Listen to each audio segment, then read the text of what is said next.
what I'm saying. I've been called a liar all evening. Guess what? I don't care. You can call me. You don't care about the truth. She can holler. You're an ideologue that doesn't care about the truth. Over me because I am independent, I am free, and I'm an American. I scared the heck out of her. I scared the heck out of her. I framed her to death. Thank you, Mr. Weaver. We'll take a question from the floor. Mike, can I ask the audience to try to let the speakers be heard? Please. Hello, my name is Tom Oster. I have a question I'd like to direct towards Ms. Driver. I believe, in point of fact, the largest ethnic group here on campus is the Asian or Asian American group. And I want to ask a two-part question. First, if Ms. Driver believes that the institutional racism history, whatever she alleges, is selected in favor of Asians and Asian Americans. And second, if she feels that it would be fair to punish them for a history and an institution which they played a marginal part, if any part at all. Ms. Driver, 2 minutes.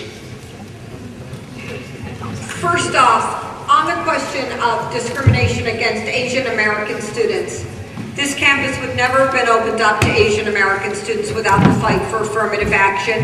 And I think Asian American students understand that, and it's why in the history of the attacks on affirmative action in this state, there has never been a mass Asian American student or adult organization that signed on to the attack on affirmative action.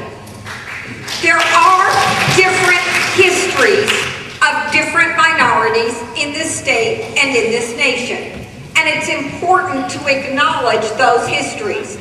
One of the peculiarities about a number of Asian American communities is that racist immigration restrictions prevented large numbers of immigrants from those nations being able to come to this country unless they were highly skilled, highly educated people.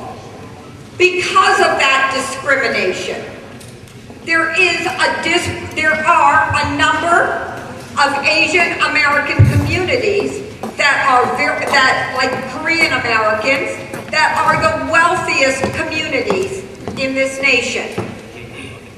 There's a correlation there between wealth and access. Opening up immigration to make it possible for all Koreans to come here is changing the character of that.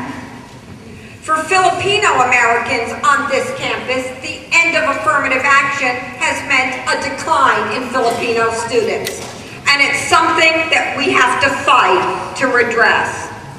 In terms of the question of preserving the numbers of Asian students on this campus, I think it's absolutely essential that we win the fight for affirmative action, because since affirmative action programs have ended, there's been a rise of anti-Asian bigotry on this campus and attacks. It's going to be standing together and fighting racism that gives us the chance to preserve the right of Asian Americans to be here. Thank you, Mr. Weaver. If you're going to call Asian Americans a disenfranchised minority, let me give you the facts in case you're interested in the facts. Asian Americans at Berkeley accepted 35.5%. Accepted on academic criteria alone, 49.5%. White people at Berkeley accepted 36.8%.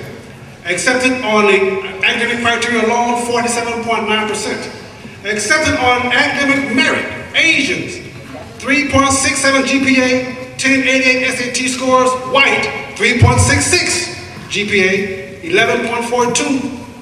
Accepted on academic merit and supplemental factors, Asian Americans, 3.92 GPA, white, 3.84. Folks, there must be, unless you're saying the color of my skin makes me unable to compete, you must look at something else. If you can't compete here, you must look for something else. And it's not race management. There's something else that we are allowing in our communities that will allow our children to come here unable, not prepared to compete. I know black folks are able to compete. I've been black all my life. My great-grandfather was a doctor in Missouri. My uncle is a professor. My other uncle was a PhD. But there's something we are doing to make us ineligible, and it's not the color of my skin, and it's not the lack of government programs. There's something I am doing. You see, no one's opinion of me means more to me than my opinion of me. And I'm going to do the things I have to do individually to compete not only here, but when I graduate, to compete in business.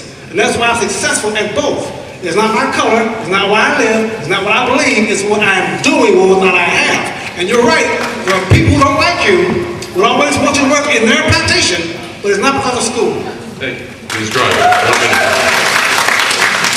First off, Black and Latino communities are not the problem.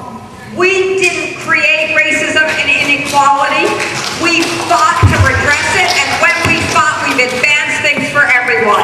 Secondly, I think Mr. Weaver, when he says academic criteria, he means test scores and grades. He doesn't mean ability to think, ability to learn, critical thinking. He doesn't mean the experience that you have that you bring to a campus like this.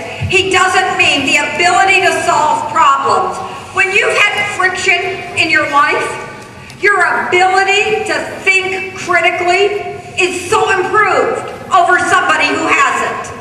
You'll never hear Mr. Weaver talk about legacy admissions. Those people who are allowed in a university like this because their parents and grandparents and great-grandparents came. Like my son?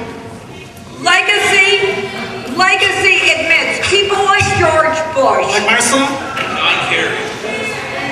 People like George Bush. John Kerry. Her time has been over 15 seconds. Can you count and tell time?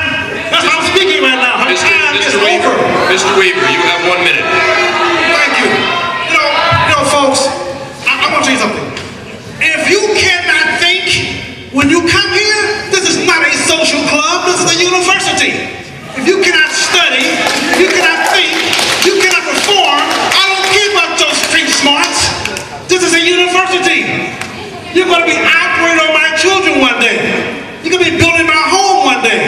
You better learn how to study, and you better learn how to think, and you better learn how to take these courses and these classes. It's not based on your ability to handle your street problems. No one is saying that. But she's saying that you have to have some other kind of criteria. That's harmful to you. You got to leave the school one day, and you got to go out to an employer one day, and you got to apply for a job one day. That employee doesn't care how well you can handle your social problems at home. They're going to care how well you can do the job.